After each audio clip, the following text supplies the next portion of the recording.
Hello, everybody, and welcome to the second episode of the Leadership Safety Brief. Today, we're going to be focusing on one of my favorite safety topics, which is risk perception, risk tolerance, and influencing the safety culture with it.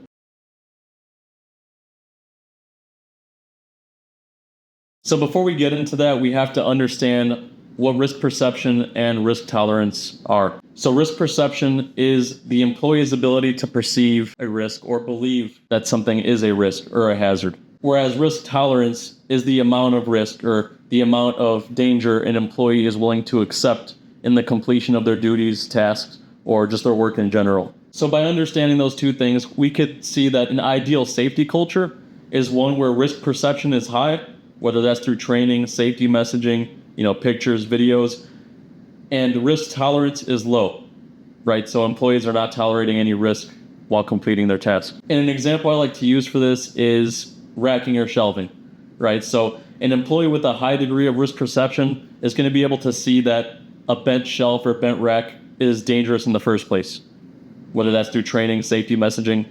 Whereas an employee with low risk perception, they might see the same thing but not even identify a hazard. They might think that it's normal. So that first employee will have a lower risk tolerance. They're not going to tolerate that risk. They might report it. They might stop what they're doing. They're not going to expose themselves to that hazard. Whereas the employee with low risk perception may tolerate that risk either because they don't know better or they just haven't seen anything bad happen or haven't been educated on the consequences. So why is it important for us as leaders to understand this concept of risk perception and risk tolerance? Well, let's use excavation and trenching operations, for example. So let's say employee A has previously seen in their career or maybe at a different work site a trench cave-in, right? They saw a trench that was 5 feet or deeper cave in on someone and result either in a severe injury, a minor injury, maybe even a death. That employee is going to be looking out for deep trenches, sloping, benching later on in the future. They're going to be looking to make sure that controls are in place to prevent a cave-in. And now the other side of this example is employee B. Employee B may be new to the industry. They haven't seen a trench cave-in before. Maybe they don't know that trench cave-ins are possible. This employee might be more likely to enter a trench and perform work that hasn't been sloped or benched properly. So to summarize this point, an employee with higher risk perception, lower risk tolerance, they're going to be less likely to engage in a risky behavior that could lead to an injury, whereas the other employee who maybe either hasn't received training, so has a low risk perception, or doesn't take safety seriously, has a higher risk tolerance, is going to be more likely to engage in a risky behavior. And so what is our job as leaders? Well, that is going to be to actively, or I should say proactively manage risk perception and risk tolerance, right? We no longer just want it to be a set thing. By the things we do, we want to actively influence them, okay?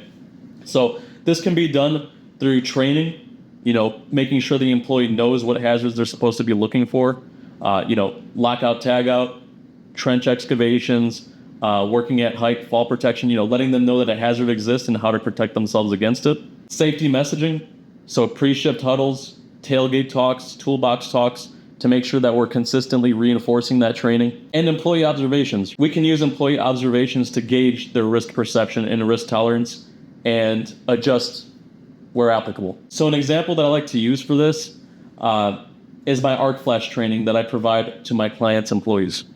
So in my arc flash training, I don't just go over terms, definitions, controls and arc flash boundaries and all the usual stuff, but I also go over pictures and videos of arc flashes actually happening, the consequences of it. I get testimonials online about employees explaining how an arc flash has affected their life, how they've been injured because of an arc flash. And what this does is it makes it real, right? It makes employees feel like, okay, this isn't just one of those things of this isn't going to happen to me, but this is very real. It's relatable. It could happen.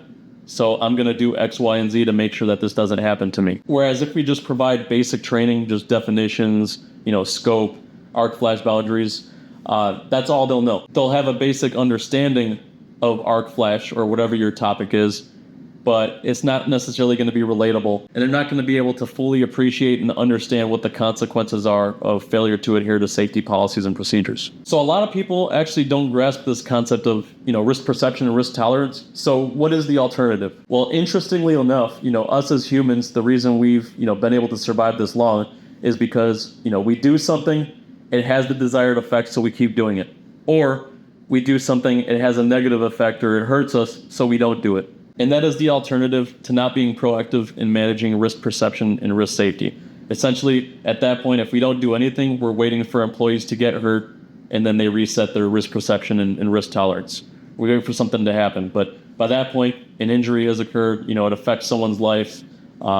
We have incurred claims costs. It's just not the ideal situation. And furthermore, in today's world, we have case studies, we have videos, we have pictures, we have even employee testimonials, conversations where this information is available to us. We no longer need to depend on, trial and error, right? Doing something, getting hurt, or doing something having the desired effect. So really proactively managing risk perception and risk tolerance allows us to get in front of this and avoid injuries in the first place. Now, in today's world, I could see a counter argument of, sharing graphic pictures or accident videos.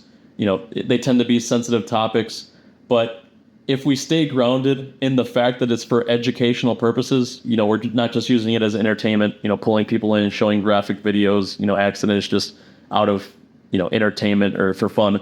But we're actually using it to educate employees. I see that as acceptable because, again, showing employees the consequences, showing them what can happen makes it more real, makes it more relatable. But now that brings me to my final point here, and that's that risk perception and risk tolerance, the active or proactive adjustment of both of those concepts is a continuous thing. So what I mean by that is, let's say we have an employee with high risk perception, low risk tolerance, the ideal employee. Well, if they're not getting training, if they're not getting safety messaging, they may cut corners. They see, okay, I was just fine. I can cut corners and not get hurt. So that starts to lower. Risk perception starts to lower. Risk tolerance starts to rise, right? And so then they get hurt and it resets. Or we can implement corrective actions, training, accountability, discipline, and we reset it that way, right? So it can go both ways. Either we rely on human nature, they get hurt and it resets it, or we get in front of it, don't let them get hurt, provide training, provide intervention strategies, corrective actions, and we reset that perception and tolerance meter again, right? So really, we have a really profound impact as leaders to manage risk perception and risk tolerance, and we should be doing that. We should be constantly monitoring and resetting it as need be. And with that being the final point, that brings us to today's deliverable, which is going to be, I want you guys to go out and ask an employee, what is the most hazardous part of your job? And then I want you to gauge, can they answer that quickly? If they can, they likely have a high degree of risk perception.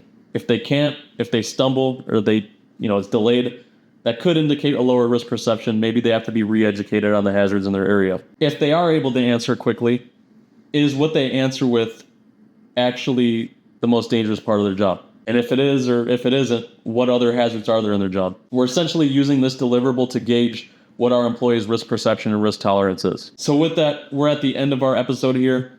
I hope you guys enjoyed. If you're still stuck or you have any questions or need some coaching on anything we covered in this series, feel free to go to my website, www.atlassafetyconsultants.com.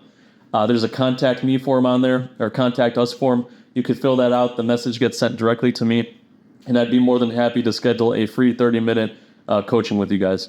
Right? No hidden fees, no sales funnel, anything like that. This is just me giving back to the safety profession. So with that, thank you guys for watching, and I'll see you guys next Monday for the next episode of the Leadership Safety Brief.